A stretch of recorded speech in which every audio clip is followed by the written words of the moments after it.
Assalamualaikum warahmatullahi wabarakatuh. Bismillah, alhamdulillah, wa syukrulillah, wassalatu wassalamu ala rasulillah. La haula wa la quwata illa billah. Aturan dulur barani wilujeng patepung dangu patepang sora ngalangkungan jomantara dina acara anu maneuh nyaeta dongeng Sunda nu disiarkeun saban dinten di radio siaran pendidikan Barani. Dongeng anu digarap simkuring di radio Barani dina jejer harios Si Gobang, yasana Asep Gun Majalaya. Atuh dulur Barani sadayana sataacan Kang Yus ngalajengkeun carios dongengna bawi raos tunda siapunten ya tina sanes-santen kehilapan kakiranganana imati pangarang imati Kang Yusnya mudah-mudahan katampi wae kalayan kabingahan atuh supados nyangkolong kana waktos sementawis ngintunana dikumkeun heula mangga geura tatan-tatan siapkeun lalawuhna siapkeun koplaina ududna sok kabarayun sadayana der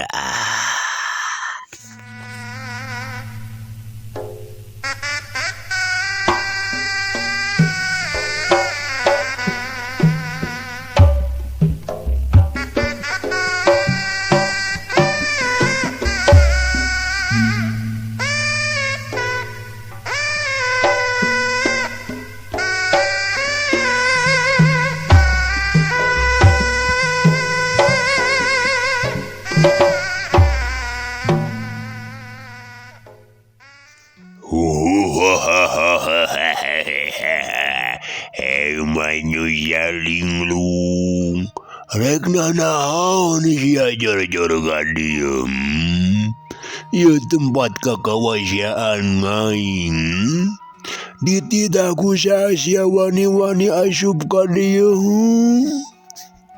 cek eta hiji jirim anu dedeganana jangkung gede tepati katampo banget nama sabab ku poek teh tapi nu jelas bisa dipastikan eta jirim teh lain jirim manusia sanajan tepat di atra oge pikeun rakaseta mah geus bisa ningali kalawan jelas kana rupa makhluk eta anu mana rupana teh pikasieun huluna aya tanukan sihungan rangeteng matana hurung bolotot sagede-gede kalapa aduh ceuk nu bohong mah sakujur awakna pinuh ku bulu anu jarocong tur hideung jaba sareukeut deui katampona teh kitu nu katinggalin aku si Gobang.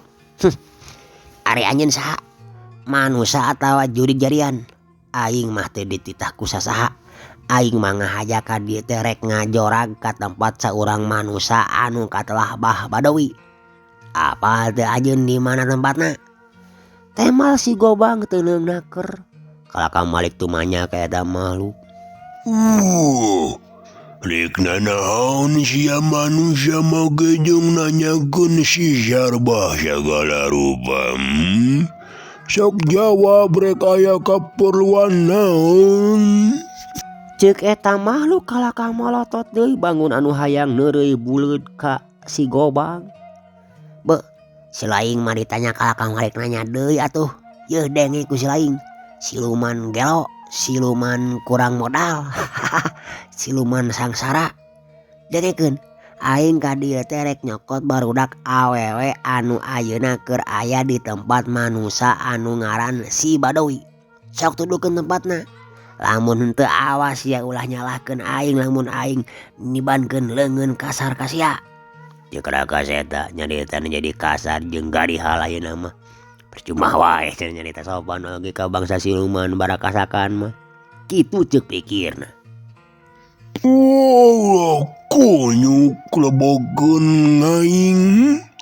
Nyalutak sia nya capegel de wani-waninya cabe gitu ka ngaing. Ya lamun nya teu nyaho ka ngaing. Ngaing teh kieu-kieu oge raja di rajana para siluman silemin jeung sakabeh jin katur jurig-jurig anu aya di sakalangeun jagat raya ieu. Kumaha sia? Lamun nya teu ngapal nu ngaranna Baba Dewi teh, eta teh dunungan ngaing deuleu. Mun sia teu ngapal mah, rek ngaganggu ka Baba Dewi hartina sia kudu ngalengkahan heula bangke ngaing ngareldi. Ngaing nu katelah Ki Kalabargola, raja di raja jin anu moal aya tandinganana di ieu alam.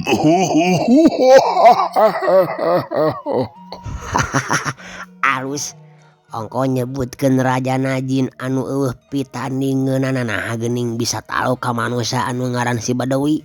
Palagug sia mah. Abong jin kafirnya tegableg polo maneh mah jin euy. Sor maju. Hayangnya sakumaha kasaktinan sia teh. Ceuk Raka Seta teu eleh garang. Bangsat, wah bener-bener kesayang kana raga sia mah geuningannya. Hei sakabeh siluman silemin nganak buah ngaing para jin nu aya di tempat ieu.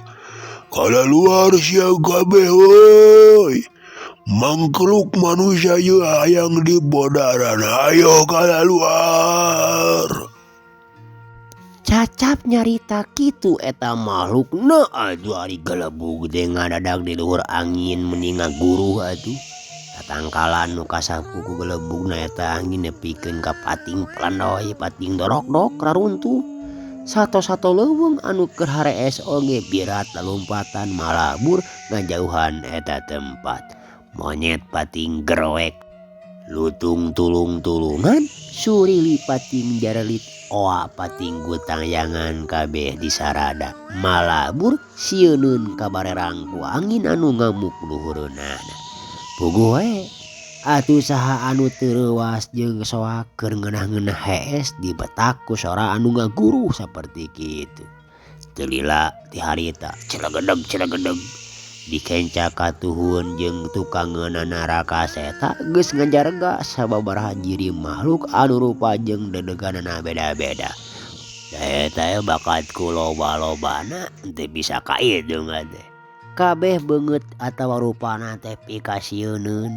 Kangaranan rupa-rupa siluman atuh aya pocong, aya kuntilanak, genderuwo jeung rea-rea deui. Cindekna masa kabeh anu ngaranna jurig jeung siluman teh harita araya. Atuh Raka Seta oge rada reuas nyaksian kaayaan sarupa kitu mah. Tapi manehna geuwat nenangkeun dirina dibarung ku panonna nu gular-giler kasakuriringeunana. Manehna nyobaan rek matakeun ajian ulin maung karuhun tingkat pamungkas anu katelah maung karuhun sabu bumi. Nu mana dua suku jeung leungeunna antel kana taneuh. Dina wangunan maung anu keur depong rek ngarontok mana sia.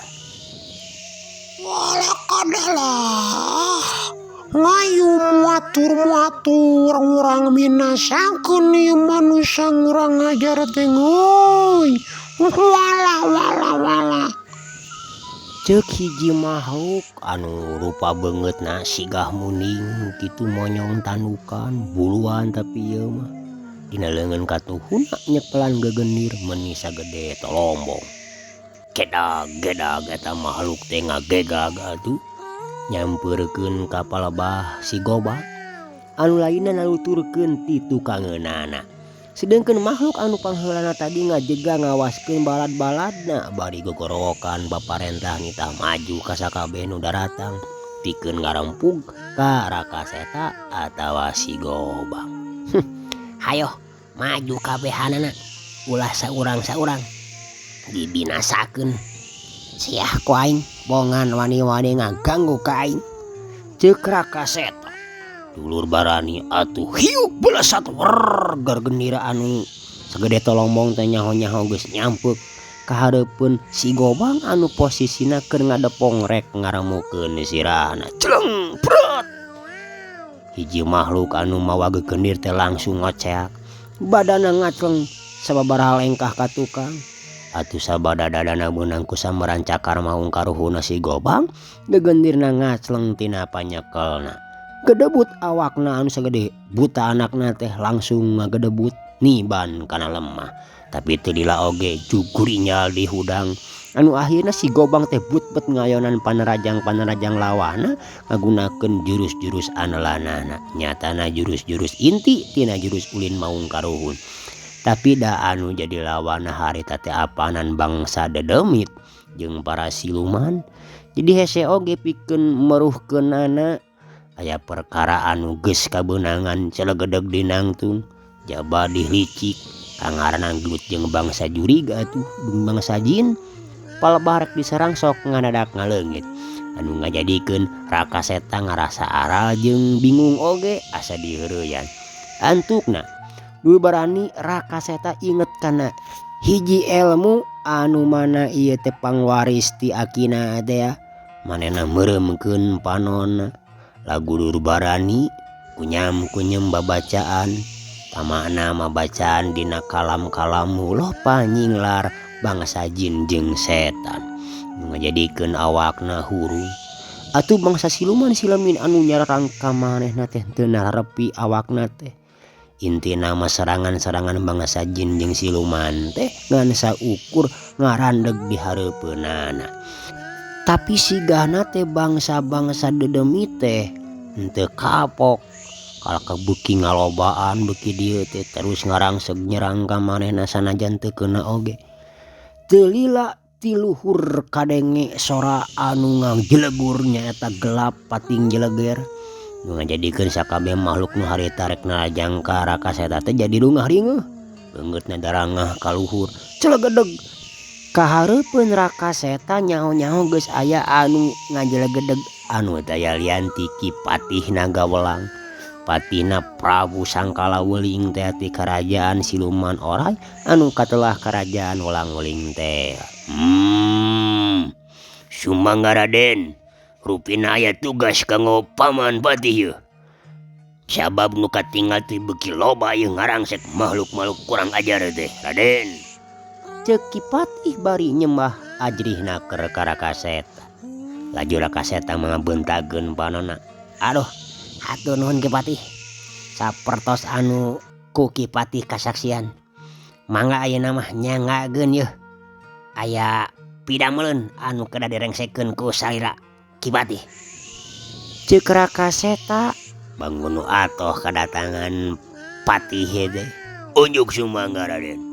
Nah atuh teh langkung saya gunakeun we atuh Gobang Nagawelang sakejep oge pasti hancur yeuh di golongan bangsa kaula teh.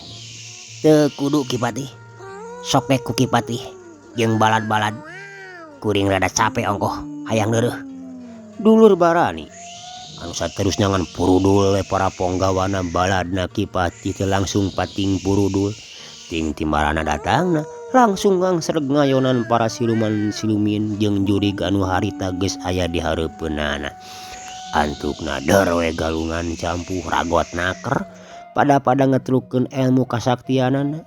Tapi da di ponggawa-ponggawa baladna Kipatih memang lain handap-handap tingkat wawasenna oge. Henteu lila oge musuh-musuhna brabuh-rarubuh pating ngarilas anu saterusna lusles ngaleungit ti tempat eta bari ting koceak. Nahan ka nyeri ti serangan-serangan Kipatih Ranggawelang jeung wadea baladna. Dulur Barani atuh kaayaan teh dadak sakala jadi jempling jiga samemehna. Atuh Kipatih nitah ka para ponggawa-ponggawana cenah marulang. Atuh sanggeus dititah kitu malusles ngaraleungit tinggal Kipatih duaan pahareup-hareup jeung Raka Seta. Nuhun Kipatih. Bantuan anjeun katarima pisan ku kuring. Atuh samemeh anjeun mulang. kuring rek nanyakeun raya ka Kipati ngeunaan Bah Badawi naon maksudna empangna nyarokotan budak awewe ti unggal lembur cingan kumaha Kipati. Sami-sami Raden. Rupina Bah Badawi teh nyanakan eta bangsa awewe parawan nu masih keneh barudak teh. Taya kajaba lintang rek dikawin ku manehna eta teh kitu anu katinggal ku pribados mah. Kalayan Bah Badawi teh hayang kataekan elmuna, hayang nambah di kasaktianana lamun geus bisa ngawin parawan anu jumlahna salikur awewe suci atawa parawan.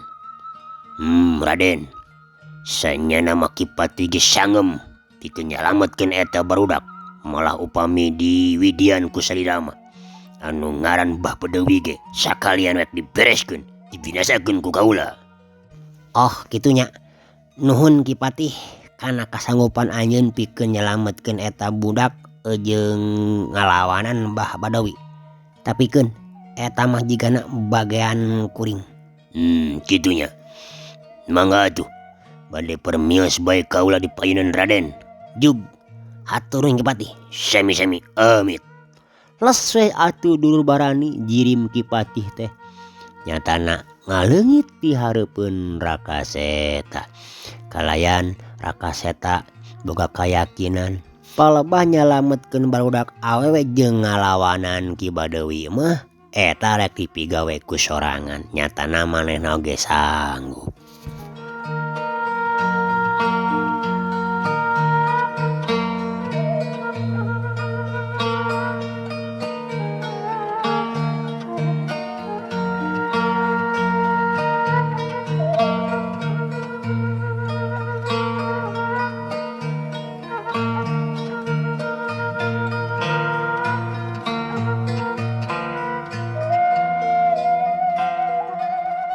Dulur barani nu saati kanca dangu nu satuhu baraya nu satia di mana bae ayana. Gancangna carita wanci harita geus nincek ka janari si Gobang leumpang nuluykeun deui patekadanana. Nyaeta rek maluruh tempatna Ki Badawi anu geus ngiwat sababaraha budak awewe ti lembur jonggol jeung lembur-lembur lainna. Anu nyatana geuningan eta barudak awewe teh rek dijadikeun pamajikan sakumaha katerangan ti Kipati Ranggawalang teh. Nyatana pikeun nyampurnakeun sakabeh ilmu kadigjayaan jeung kawedukan anu geus kacangking ku dirina. Dulur barani cag heula urang teuneun dihaneuleum sieum urang tuna dihanjuang siang. Kapayun urang guar deui ngeunaan kaayaan Rakaseta alias si Gobang. Ayeuna urang nyaritakeun di jalma anu duaan teh anu patelak jeung si Gobang keur basa di lembur jonggol. Nyatana si Barong jeung si Kodar nu eta manehanana duaan teh murid-muridna Bah Badawi. Kocapkeun harita wanci sareureuh kolot dina waktu nalika si Gobang keur aya di satengahing leuweung hieum teh nu aya di sabudeureun tempat panyicinganana Bah Badawi. Harita si Barong jeung si Kodar teh geus laporan kanu jadi guruna. Yen manehna tos patelak jeung saurang jalma anu si horeng eta jalma teh nyatana hiji jawara ngora anu ngaranna geus jadi sabiwir hiji di kalangan para jago jeung jawara nyatana si Gobang. Bah Badawi waktu ngadenge laporan ti kitu teh jomorolong we amek aduh kanu jadi muridna teh. Lantaran manehna oge ngarasa kuciwa meureun anu sakuduna meunang deui awewe parawan teh ayeuna digagalkeun ku nu ngaran si Gobang. Sanajan Bah Badawi oge geus ngadenge meja kumaha ngeunaan si Gobang teh. Pok atuh harita Bah Badawi nyarita kadua urang muridna. Jadi yakinnya anu ngarubukeun si laing duaan teh di lembur jonggol teh manusia anu neulah si Gobang. Bener eta manusia teh luhur ilmu pangadiwasana heuh. Jiga kumaha babangokna? Aing jadi penasaran dulu. Okna menjrong kanu duaan. Laras pisan Ki Guru, eta teh si Gobang teh. Sanajan kuring sacara adu hareupan ngadu kasakten mah teu ngarasa eleh bah. Ngan eta we ku Gobangna. Dari ilmu silat nama jeung gerakan naon-naman maka bilang biasa-biasa wae. Kuring jeung si Kodar oge rumasa gigis ku eta gobang hungkul anu ngandung hawa siluman. Untung we ye si Kodar masih keneh bisa salamet oge. Cek si Barong ngajelaskeun. Kitunya. Kieu we euy, Barong oge si laing Kodar.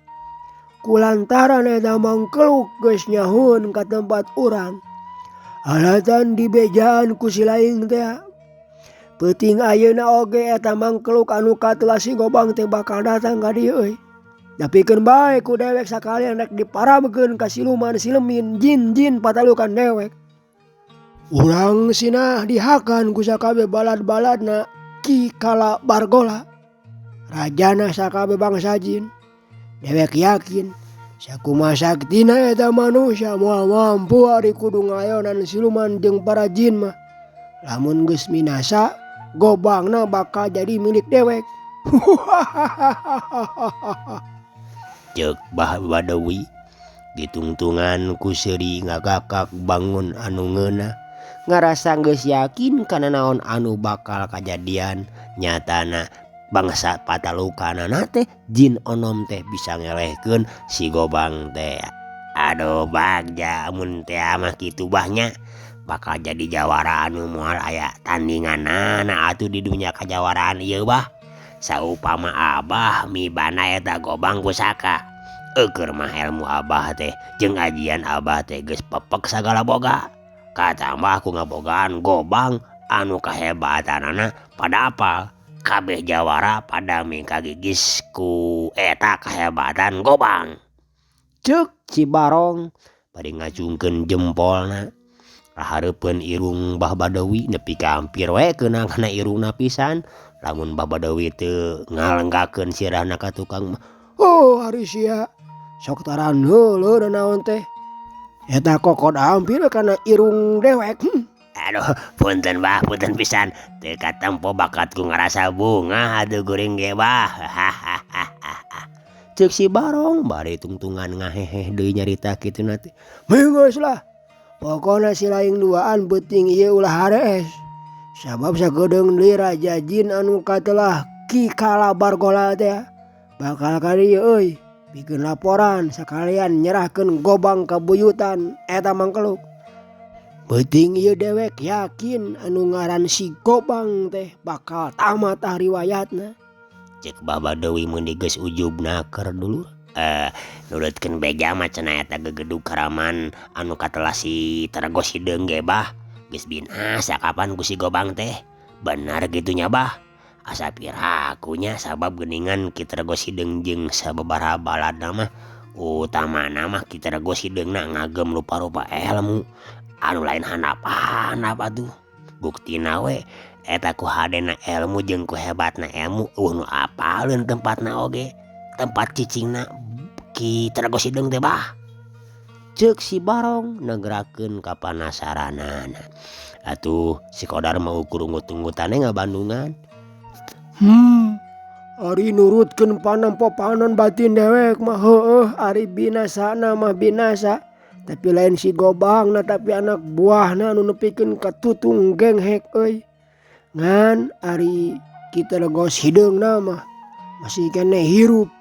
Karek bisa dielehkeun hungkul. Tapi sakitu ge nyata anu ngaran si Gobang teh lain lawan enteng-enteng euy. Pangpangna mah kumi boga pusaka Gobang kabuyutan. Anu saenyana mah dewek teh keur ngincer ti baheula oge. Yen eta teh Gobang teh anu bakal bisa nalukeun bangsa jin siluman silemin ku eta Gobang teh kitu euy. Oh kitunya. Ari sugan teh bener we Ki Taragosi Deung jeung balad-balada teh geus paraeh. Eta mah hoak hungkul euy. Digegedekeun we kudu sarieun ku si Gobang we eta mah. Dewek oge apal sanajan teu ngadenge langsung. Tapi dewek nempona ku panon batin dewek.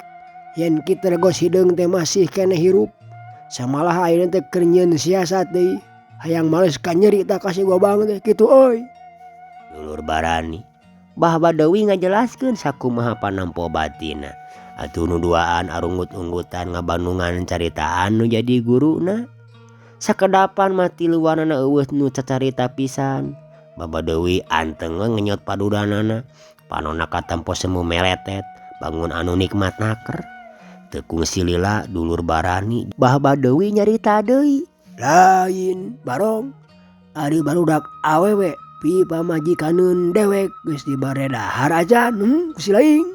Kitu nanti bade ngareret ka Ki Barong anu keur nyarane kana tihang. Nyapu goe atas satu abah. Unggal poe oge taralat. Mimiti tuangna jeung keperluan sajena oge. Ngan geuningan kitu tara ditaruang. Sakitu dia beda harjeng anu ngareunah oge. Hayo we kuring miceunana sanggup unggal isuk teh. Cek si Barong ngajelaskeun. Heukeun bae. Soakeneh meureunnan. Kege geus karasa lapareun jeung geus biasa mah pasti di dalahar euy. Lain sabaraha urang eta kabehanana awewe anu dikerem teh atawa karek menang saberiji na teh. Pami dilepat menembe 12 urang. 12 urang.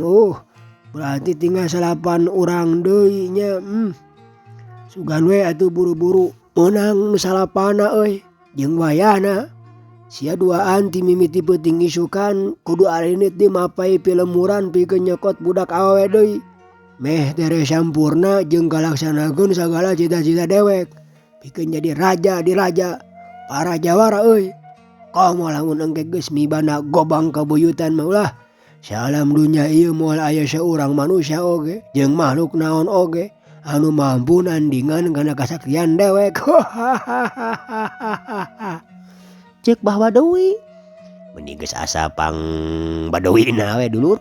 Nepikeun ka ngagak-gak seurina teh. Bakatku ngarasa bunga. Sedengkeun ari 2 urang muridna mah ukur silih reret teh bari gogodeg. Rek milu seuri oge da marenehna mah teu harayangan seuri meureun. Nah si aing kalaka gogodeg gitu euy. Teresep ka dengan ewek bunga. Cek Bah Badowi melotot kana duaan. Ente kitu bah.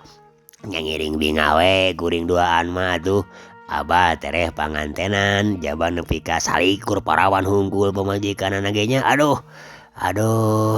Cing atuh bah da abdi ge hoyong bah. Hayang naon sia? Cing pogo ngomong teh. Nya eta taeun hayang parawan. Bosen atuh ngagugulung wae indung si Kugut mah. Nya neangan we atuh. Memang dewek nyarek gitu. Ngan engke deuleu euy. Mun dewek geus cumpon kabeh kakara silaingeun. Nya gitu bener. Ari silaing kumaha Kodar? Silaing resep teu ka awewe. Umur silaing sabaraha taun na teh? Cek si Barong ka si Kodar nanyaeun. Naon teh Kang? Duh, teh karasa ngalanyep tunuh ieu teh. Teh moal si Kodar bari runcang rinceung. Lah silaing mah sugan teh ngabandungan. Geusin bae lah. Teu kudu hayang nyaho area malikan di ngomong nage. Cek si Barong rada melotot ka si Kodar. Dulur barani harita wanci geus nyerelek liwati wanci janari. Sabot keur garuneman kitu. Gubrak grieg. Kadenya ti para aya sora anu ngagubrak. Teu kalis ku kitu karasaku sararea ieu mah oge asa ngarieg jiga aya lini.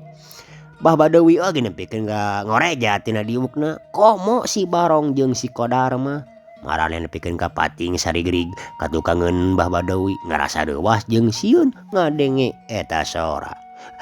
Aya naon ieu teh Bah? Cek si Barong. Tumanya ka guruna bari nyempod di satukangeunana.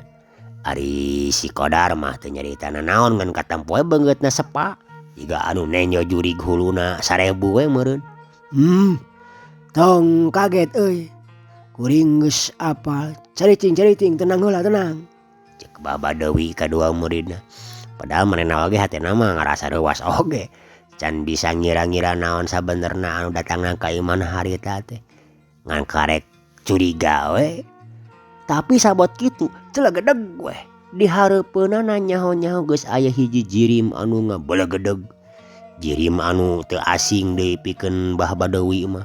Jangkung gede jaba pikasieun huntu narang eteng tandukan panona bolotot hurung pikasieun.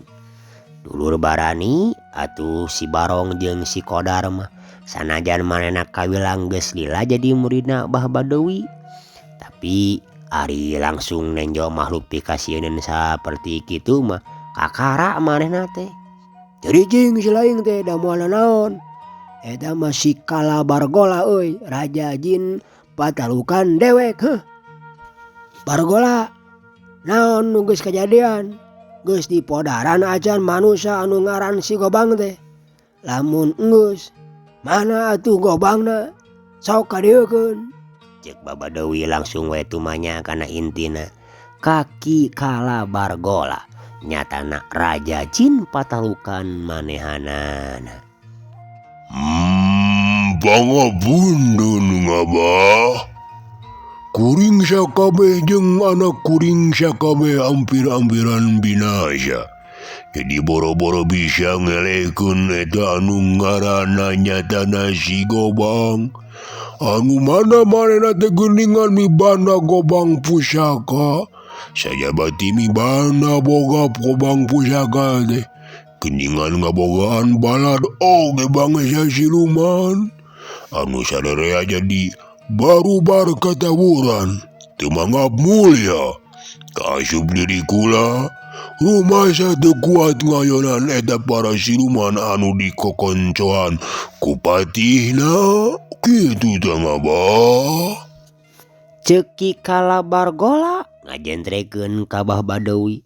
Sajongjongan mah Bah Badawi teh jadi ngahuleng ngaraga meneng. Tetela geuningan raja jin jeung sakabeh bangsa siluman oge jurig-jurig anu lainna teu mampu ngayonan kana kehebatan jalma anu katelah si Gobang. Pok atuh akhirna mah Bah Badawi teh nyarita deui. Dewek mah teu ngarti euy. Apaanan balad si laing teh loba. Malah aya kana ratusna. Tapi naha bisa medok ku manusia sasiki. Bener-bener teu asup akal ieu mah.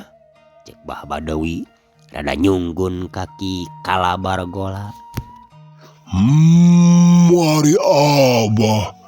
Da lain elek ku eta manusiana cek kula ge tadi disebutkeun. Tapi kula sadarea teh taluk ku balad siluman silumina. Kitu tah ngabah. Mun teu dibantuan ku siluman mah atuh piraku teuing kula jeung sakabeh balad-balad kula teh. Kudu mabur ku eta manusia sasiki jiga kitu ngabah. Alah, apaan si laing sakabeh oge siluman. Sarua pada siluman. Nah jumlahna leuwih loba siluman patalukan eta manusia teh. Nu ngaran si Gobang teh. Batan siluman jeung jurig-jurig jarian balad si laing. Bah Badawi melotot kaki Kalabargola. Minggeus sia ayeuna malah. Cindekna mah si laing teh teu sanggup we meureunya ngelekeun si Gobang teh. Komo nepikeun ka ngarebut eta Gobang Pusaka tina leungeun eta mangkeluk. Ayeuna mah da kemantok bamantok we. Jor we ka ditu. Ngan keji waktu mun dewek perlu deui euy. Ayana datang si laing. Dulur barani atuh digitukeun mah teu amitan langan les we jirim eta teh ngaleungit di hareupeunana. Lain, Barong, Kodar. Sageureung deui anu ngaran si Gobang teh pasti bakal ngajora gade euy. Dek ngabebaskeun barudak parawan teh yeuh. Pi pamajikaneun dewek. Kapaksa ieu mah dewek sorangan nu kudu turun tangan kaya kieu mah euy. Nyatana teu beunang diaranelkeun geuningan jol itu jol ieu. Cek Bah Badawi dulur. Tungtung nama jadi kutu geneng sorangan. Nyatu bah hampura kula mah bisa mantuan. Kadewe cing hati-hati jeung waspada sabab eta manusia teh geuningan teu bisa dianggap remeh ilmu pangadiwasana bah. Komo lamun manehna geus ngagunakeun Gobangna mah. Acan balad silumana tadi teh loba cenah. Wah siap. Barong Kodar. Nyantai we si lain dua nu moal dipenta bantuan ku dewek. Lajohanan we kumaha ketakna dewek. Nu bakal ngabinasakeun eta mangkeluk sakaligus ngarampas si Gobang Pusakana deuleu. Kumaha teuing asana teh. Canyahoeun meureun nya sahari dewek. Cek Bah Badawi jadi amek tungtung nama. Ngarasa dilelece nyatana ku si Gobang. Karek ge beres nyarita gitu bibirna oge baseuh kene. Kadenge di luar aya sora anu nyebut-nyebut ngaran manehna gegerowan. Bah Badawi, Bah Badawi. Coba keluar. Kuring datang yeuh. Si Gobang teh. Cek sora anu di luar. Bah Badawi langsung cengkat tina diukna. Sedengkeun ari si Barong jeung si Kodar mah meuni parias beungeutna teh. Sabab maranehna mah geus apal kana eta sora anu taya lian ti sorana Rakaseta alias si Gobang anu tadi beurang bentrok di lembur jonggol teh. Tah eta bah si Gobang teh bah. Kumaha tuh bah? Nyan gede wawane nanya eta manusia teh duh.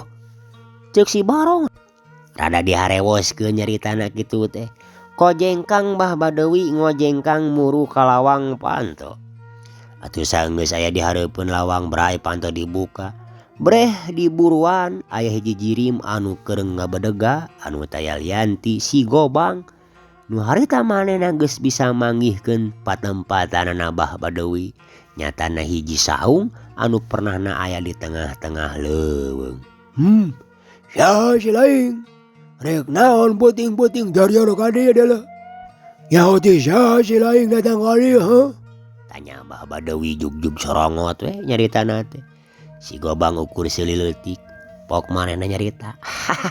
Ngahaja kuring datang ke tempat ieu bah. Sanajan hese bereke oge. Kuring oge teu nyangka tadi nama piraku di tengah leuweung kieu make jeung aya imah. Saung meureunnya ieu mah lain imah.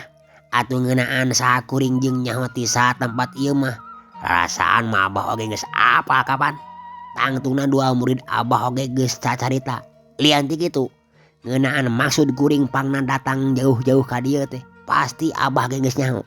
Jadi geus teu kudu loba tatanya deui bah. Kuring apal. Siluman Selemin jeung jurig jarian anu megatan kuring tadi di satengahing jalan. Eta kabeh dititah ku Abah. Ngan lah hampura Abah eueuh nanaonan. Ceuk si Gobang dulur.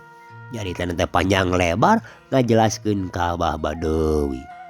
Bangsat kurang ajar sia. Ngadon rek sasara kojor. Penting-penting ngadon nganterkeun nyawa ka dieu heuh. Aduh si Abah geus tereh beurang bah lain peuting ieu teh. Geus liwat di subuh tuh tempo keluar. Geus sarang cang tihang. Sakedeung deui ge beurang. Abong geus kolot nya teu nyaho kana waktu. Si Gobang ngadon seuri. Kituna teh meureun ngahaja supaya Abah Badawi nafsu. Dasar mangkoluk sedan. Mun kitu mah sia teh geus bener-bener bosen hirupnya. Cek Bah Badawi kitu teh bari jorelat luncat keluar. Trek. Sukuna napak taneuh. Percis hareupeun Rakaseta nu masih kene ngajanteng. Atuh dulu barani Rakaseta rada undur-unduran saeutik. Kurang ajar ya kunyuk. Kumaha wani jara-jara ka dieu. Sok rek kumaha ayeuna. Gableug ilmu naon si laing teh. Sok bijileukeun eta Gobang pusaka sia teh. Anu cenah hebat jeung sakti teh euy. Yeuh dewek si Badawi. Moarek gimbir kumang keluk bau cikur jiga sia. Batur sarieun sote. Deka kelanan dulu. Cek Bah Badawi popolotot ka Rakaseta. Tenang Bah. Tenang heula atuh. Kuring datang ka dieu teh lain rek ngajak riributan. Tapi kuring kapuntangan tulung. Khususna ku urang lembur jonggol. Umumna mah ku sakur kolot-kolot anu budakna budak parawan-parawana dipaling ku Abah. Naon atuh maksud anu sabenerna pangna Abah ngiwatan budak-budak parawan ti unggal lembur teh Bah? Keur naon? Keur pipamajikaneun lain. Namun loba-loba teuing. Meyakeun batur atuh Bah. Jabada salah deui ari carana kitu mah. Ngaran-ngaran rumah tangga mah ulah aya sistem pamaksaan. Make jeung di peralingan Bah. Teu meunang kitu henteu sae. Batur ge loba keneh Bah anu harayangeun. Ari Abah awak ja Abah teh geus kolot kitu nah kiateun kitu.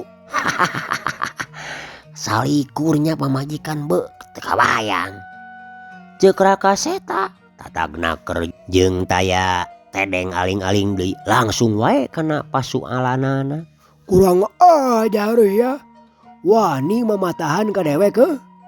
Kurang ajar. Mun kitu mah bener sia teh hayang modar teh nya.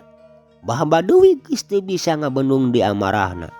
Atuh dulu bandingan sebut wae manehna teh nyerang.